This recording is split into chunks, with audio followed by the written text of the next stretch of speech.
தமிழக முதலமைச்சர் ஜெயலலிதா கடந்த செப்டம்பர் 22ஆம் தேதி முதல் அப்பல்லோ மருத்துவமனையில் தீவிர சிகிச்சை பிரிவில் இருந்து வருகிறார். அவருக்கு 10க்கும் மேற்பட்ட மருத்துவர்கள் தொடர்ந்து சிகிச்சை அளித்து வருகின்றனர். அவரது உடல்நிலையில் நல்ல முன்னேற்றம் ஏற்பட்டு உள்ளதாக அப்பல்லோ மருத்துவமனை வட்டாரம் தொடர்ந்து தனது அறிக்கையில் தெரிவித்து வருகிறது. இந்த நிலையில் விரைவில் நடைபெற இருக்கும் இடைத்தேர்தலுக்கான அதிமுக வேட்பாளர்களின் படிவம் B-யில் கட்சியின் பொதுச் செயலாளரான ஜெயலலிதா தனது கைரேகையை பதித்துள்ளது.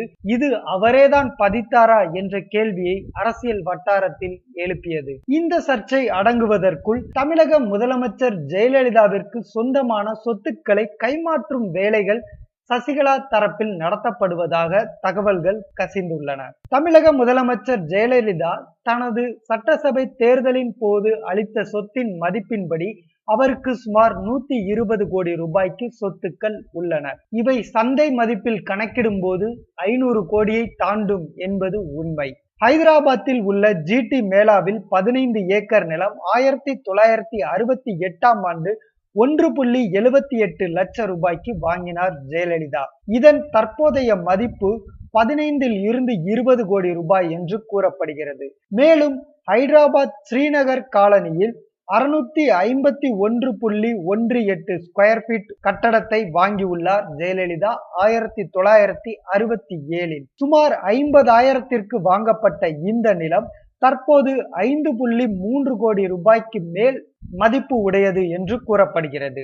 மேலும் 1967இல் தற்போது வசிக்கும் வேதா இல்லத்தை 1.32 லட்சம் ரூபாய்க்கு வாங்கினார். தற்போது இதன் மதிப்பு 43.96 கோடி ரூபாய். 10 கிரவுண்ட் இடம் இந்த வீடு. 1991இல் 1.5 கிரவுண்ட் அதே போயஸ் கார்டனில் வாங்கினார் 10.2 லட்சம் ரூபாய்க்கு. இதன் மதிப்பு தற்போது 7.83 கோடி ரூபாய். ஜெயலலிதாவின் சொத்துக்களில் முக்கியமான இந்த 4 சொத்துக்களில் 3 சொத்துக்களை கைமாற்றும் வேளையில் மன்னார்குடி குடும்பத்தினர் இறங்கிவிட்டதாக அதிமுக வட்டாரத்தில் பரபரப்பாக கிசுகிசுக்கப்படுகிறது.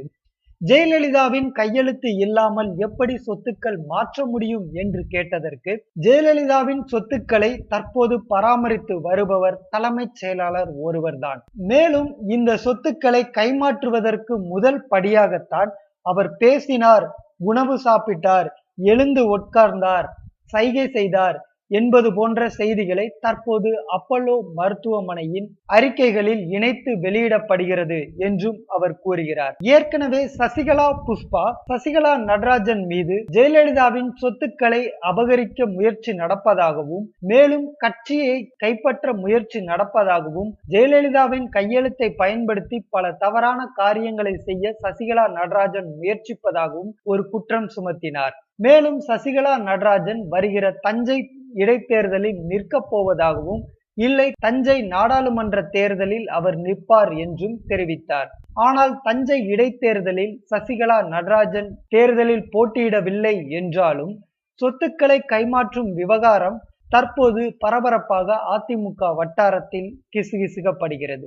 ஏற்கனவே 3 அணிகளாக பிரிந்து கிடக்கும் அதிமுகவில் தற்போது சசிகலா புஷ்பாவிற்கு ஆதரவாக 5 அதிமுக அமைச்சர்கள் கைகோர்த்து இருப்பதாகவும் கூறப்படுகிறது. தமிழக முதலமைச்சர் மற்றும் அனைத்திந்திய அண்ணா திராவிட முன்னேற்ற கழகத்தின் பொதுச் செயலாளருமான ஜெயலலிதா உடல்நலக் குறைவால் பாதிக்கப்பட்டுள்ளதால் அதிமுக பல்வேறு குழுக்களாக சிதறி கிடப்பது அதிமுக தொண்டர்களிடையே சற்று கலக்கத்தை ஏற்படுத்தியுள்ளது. கட்சியின் எதிர்காலம் இனி என்னவாகுமோ என்ற பயத்தையும் ஏற்படுத்தி உள்ளது. இப்படிப்பட்ட சூழ்நிலையில் சொத்துக்களை கைமாற்றும் வேலையும் நடைபெற்று வருவது மேலும் தொண்டர்களிடையே அதிர்ச்சியை ஏற்படுத்தி உள்ளது. சொத்துக்களை கைமாற்ற நடக்கும் முயற்சிகளின் முழுமையான விவரங்கள் மற்றும் தகவல்கள் விரைவில் வெளிவரலாம் என்றும் எதிர்பார்க்கப்படுகிறது. அவ்வாறு ஒரு சூழ்நிலை நடக்கும்போது சசிகலா நடராஜனை கடுமையாக எதிர்க்க தயாராகி வருவதாகவும் தெரிகிறது. அதிமுகவில் நடக்கும் உள்கட்சி குழப்பத்தால் தொண்டர்கள் மிகவும் சோர்வடைந்து விட்டார்கள் என்பதால் இடைத்தேர்தலில் திமுகவின் பலம் கையோங்குமோ என்ற எண்ணத்தையும் தொண்டர்கள் மத்தியில் ஏற்படுத்தி உள்ளது.